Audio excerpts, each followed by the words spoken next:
Chapter 4. So King Solomon was king over all Israel, and these were his officials: Azariah the son of Zadok the priest, Elihoreph and Ahijah the sons of Shisha, scribes, Jehoshaphat the son of Ahilud the recorder, Benaiah the son of Jehoiada over the army, Zadok and Abiathar the priests, Azariah the son of Nathan over the officers, Zabud the son of Nathan, a priest and the king's friend, Ahishar over the household, and Adoniram the son of Abda over the labor force. And Solomon had 12 governors over all Israel, who provided food for the king and his household. Each one made provision for 1 month of the year. These are their names: Ben-Hur in the mountains of Ephraim, Ben-Deker in Makaz, Shealbim, Beth-Shemesh, and Elon, Beth-Hanan, Ben-Hesed in Aruboth. To him belonged Soko and all the land of Hepher. Ben-Abinadab in all the regions of Dor. He had Taphath, the daughter of Solomon, as wife. Baana, the son of Ahilud, in Teanach, Megiddo, and all Beth-Shean, which is beside Zaratan, below Jezreel, from Beth-Shean to Abel-Meholah, as far as the other side of Jokneam. Ben-Geber in Ramoth-Gilead. To him belonged the towns of Jair, the son of Manasseh, in Gilead. To him also belonged the region of Argob in Bashan, 60 large cities with walls and bronze gate bars. Ahinadab, the son of Iddo, in Mahanaim, Ahimaaz in Naphtali. He also took Basemath, the daughter of Solomon, as wife, Baana, the son of Hushai, in Asher, and Aloth, Jehoshaphat, the son of Paruah, in Issachar, Shimei, the son of Elah, in Benjamin, Geber, the son of Uri, in the land of Gilead, in the country of Sihon, king of the Amorites, and of Og, king of Bashan. He was the only governor who was in the land. Judah and Israel were as numerous as the sand by the sea in multitude, eating and drinking and rejoicing.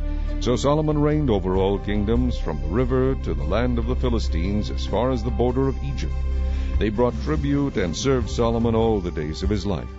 Now Solomon's provision for 1 day was 30 cores of fine flour, 60 cores of meal, 10 fatted oxen, 20 oxen from the pastures, and 100 sheep, besides deer, gazelles, roebucks, and fatted fowl. For he had dominion over all the region on this side of the river, from Tiphsah even to Gaza, namely, over all the kings on this side of the river. And he had peace on every side all around him.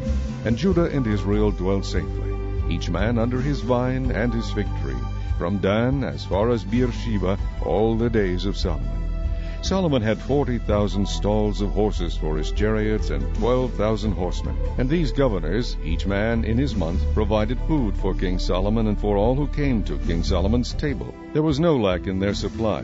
They also brought barley and straw to the proper place for the horses and steeds, each man according to his charge. And God gave Solomon wisdom and exceedingly great understanding, and largeness of heart like the sand on the seashore. Thus Solomon's wisdom excelled the wisdom of all the men of the east, and all the wisdom of Egypt. For he was wiser than all men, than Ethan the Ezrahite, and Heman, Shalcol, and Darda, the sons of Mechol, and his fame was in all the surrounding nations. He spoke 3,000 proverbs, and his songs were 1,005. Also he spoke of trees, from the cedar tree of Lebanon even to the hyssop that springs out of the wall. He spoke also of animals, of birds, of creeping things, and of fish. And men of all nations, from all the kings of the earth who had heard of his wisdom, came to hear the wisdom of Solomon. Chapter 5. Now Hiram king of Tyre sent his servants to Solomon, because he heard that they had anointed him king in place of his father, for Hiram had always loved David. Then Solomon sent to Hiram, saying, You know how my father David could not build a house for the name of the Lord his God, because of the wars which were fought against him on every side, until the Lord put his foes under the soles of his feet. But now the Lord my God has given me rest on every side. There is neither adversary nor evil occurrence. And behold, I propose to build a house for the name of the Lord my God, as the Lord spoke to my father David, saying, Your son, whom I will set on your throne in your place, he shall build the house for my name. Now, therefore, command that they cut down cedars for me from Lebanon. And my servants will be with your servants, and I will pay you wages for your servants, according to whatever you say. For you know there is none among us who has skill to cut timber like the Sidonians. So it was, when Hiram heard the words of Solomon, that he rejoiced greatly, and said, Blessed be the Lord this day, for he has given David a wise son over this great people. Then Hiram sent to Solomon, saying, I have considered the message which you sent me, and I will do all you desire concerning the cedar and cypress logs. My servants shall bring them down from Lebanon to the sea. I will float them in rafts by sea to the place you indicate to me, and will have them broken apart there. Then you can take them away, and you shall fulfill my desire by giving food for my household. Then Hiram gave Solomon cedar and cypress logs according to all his desire. And Solomon gave Hiram 20,000 cores of wheat as food for his household, and 20 cores of pressed oil. Thus Solomon gave to Hiram year by year. So the Lord gave Solomon wisdom, as he had promised him. And there was peace between Hiram and Solomon, and the two of them made a treaty together. Then King Solomon raised up a labor force out of all Israel, and the labor force was 30,000 men. And he sent them to Lebanon, 10,000 a month in shifts. They were 1 month in Lebanon, and 2 months at home. Adoniram was in charge of the labor force. Solomon had 70,000 who carried burdens, and 80,000 who quarried stone in the mountains, besides 3,300 from the chiefs of Solomon's deputies, who supervised the people who labored in the work. And the king commanded them to quarry large stones, costly stones, and hewn stones, to lay the foundation of the temple. So Solomon's builders, Hiram's builders, and the Gebalites quarried them, and they prepared timber and stones to build the temple. Chapter 6. And it came to pass in the 480th year after the children of Israel had come out of the land of Egypt, in the 4th year of Solomon's reign over Israel, in the month of Ziv, which is the 2nd month, that he began to build the house of the Lord. Now the house which King Solomon built for the Lord, its length was 60 cubits, its width 20, and its height 30 cubits. The vestibule in front of the sanctuary of the house was 20 cubits long across the width of the house, and the width of the vestibule extended 10 cubits from the front of the house. And he made for the house windows with beveled frames. Against the wall of the temple he built chambers all around, against the walls of the temple all around the sanctuary and the inner sanctuary. Thus he made side chambers all around it. The lowest chamber was 5 cubits wide, the middle was 6 cubits wide, and the third was 7 cubits wide. For he made narrow ledges around the outside of the temple, so that the support beams would not be fastened into the walls of the temple. And the temple, when it was being built, was built with stone finished at the quarry, so that no hammer or chisel or any iron tool was heard in the temple while it was being built. The doorway for the middle story was on the right side of the temple. They went up by stairs to the middle story, and from the middle to the third. So he built the temple and finished it, and he paneled the temple with beams and boards of cedar. And he built side chambers against the entire temple, each 5 cubits high.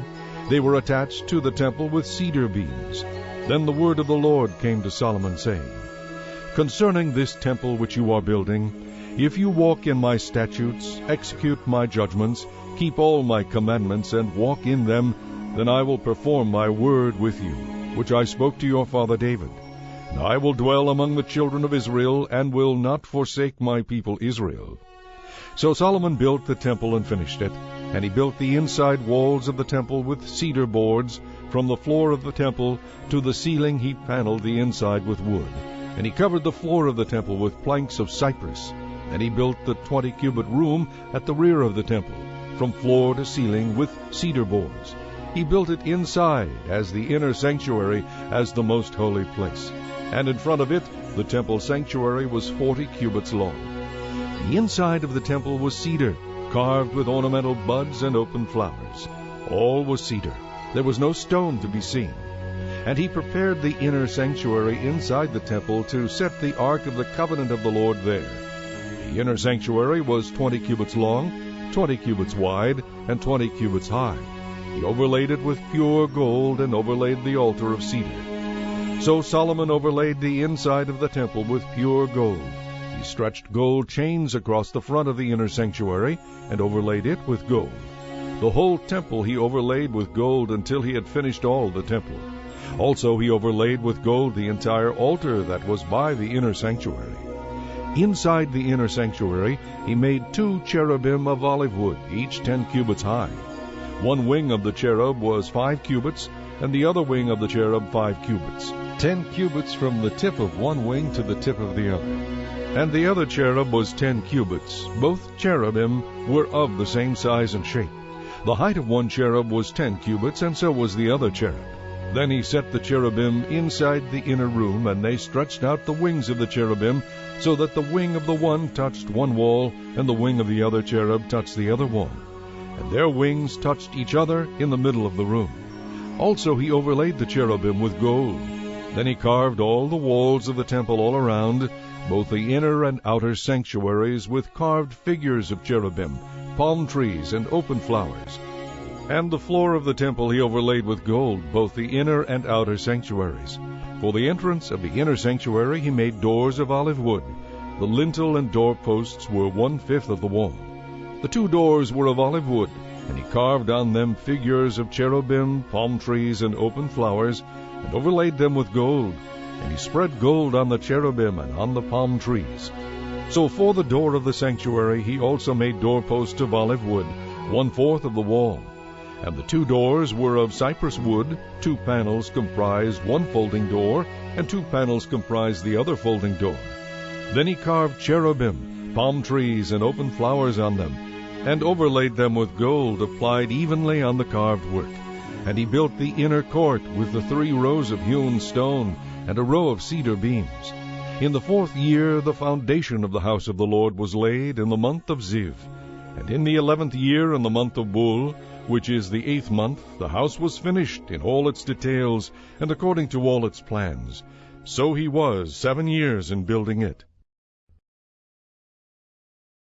Psalm 81, to the chief musician, on an instrument of Gath, a psalm of Asaph. Sing aloud to God our strength, make a joyful shout to the God of Jacob. Raise a song and strike the timbrel, the pleasant harp with the lute. Blow the trumpet at the time of the new moon, at the full moon, on our solemn feast day. For this is a statute for Israel, a law of the God of Jacob. This he established in Joseph as a testimony, when he went throughout the land of Egypt, where I heard a language I did not understand. I removed his shoulder from the burden, his hands were freed from the baskets. You called in trouble, and I delivered you. I answered you in the secret place of thunder. I tested you at the waters of Meribah. Selah.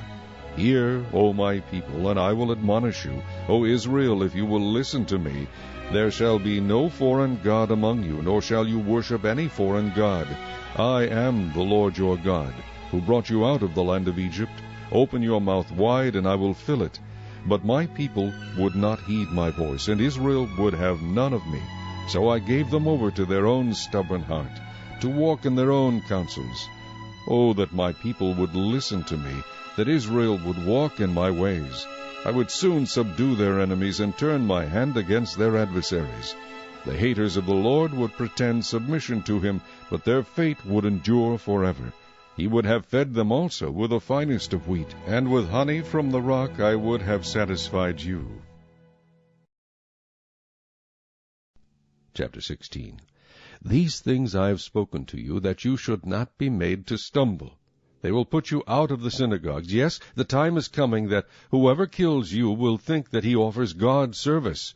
And these things they will do to you because they have not known the Father nor me. But these things I have told you, that when the time comes you may remember that I told you of them. And these things I did not say to you at the beginning because I was with you.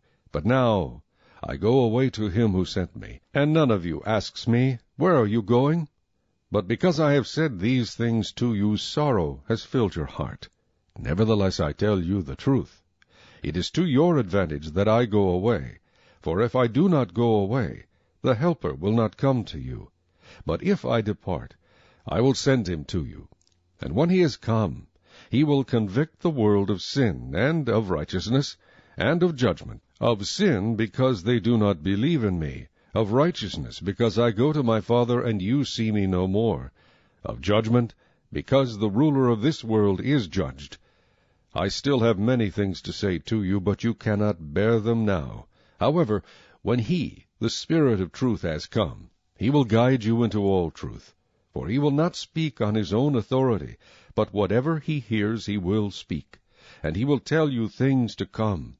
He will glorify me, for he will take of what is mine and declare it to you. All things that the Father has are mine. Therefore I said that he will take of mine and declare it to you. A little while, and you will not see me, and again a little while, and you will see me, because I go to the Father."